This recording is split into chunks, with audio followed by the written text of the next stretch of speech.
New TSA fee for travelers without proper ID.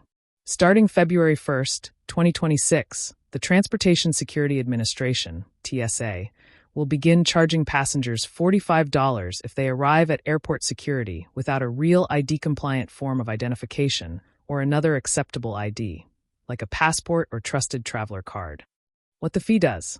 The $45 is for using TSA Confirm ID, a modern identity verification system that lets travelers without acceptable ID still clear security. Confirm ID gives a 10-day travel period where the identity check is valid. Who it applies to? The fee only applies if you don't have a real ID or another TSA-approved ID at security.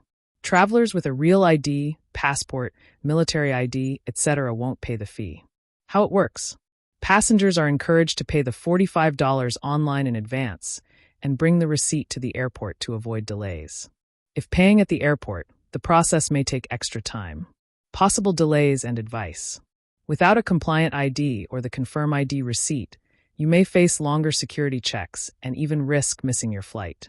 TSA and news outlets are urging travelers to get a real ID before flying to avoid the fee and delays. Background. The real ID requirements have been phased in, and this new fee is part of the enforcement of those standards. Here's a clear list of acceptable IDs for airport security under the new TSA rules, so you can avoid the $45 fee and delays. Acceptable IDs, no fee required. You can go through TSA security normally if you have any one of the following. Real ID, compliant ID. State driver's license or ID with the star, gold or black star in the corner. Passport and travel documents. U.S. passport book or passport card. Foreign passport, with valid visa or entry documents if required. Trusted traveler cards. Global entry. TSA PreCheck ID card. Nexus. Sentry. Fast. Government and military IDs. U.S. military ID, active duty or retired. Department of Defense ID. Federal Government Employee ID. DHS Trusted Traveler Card. Special cases. Children under 18 flying domestically do not need ID when traveling with an adult. Not acceptable on their own. These will not count as valid ID for TSA screening.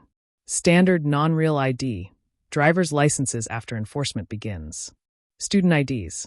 Library cards. Temporary paper licenses. Photos of IDs on your phone. If you don't have acceptable ID, you may still fly, but starting February 1st, 2026, you'll need to pay the $45 TSA Confirm ID fee and undergo extra identity verification, which can take time. Best advice. If you fly even occasionally, getting a real ID or using a passport is the easiest way to avoid fees, stress, and delays.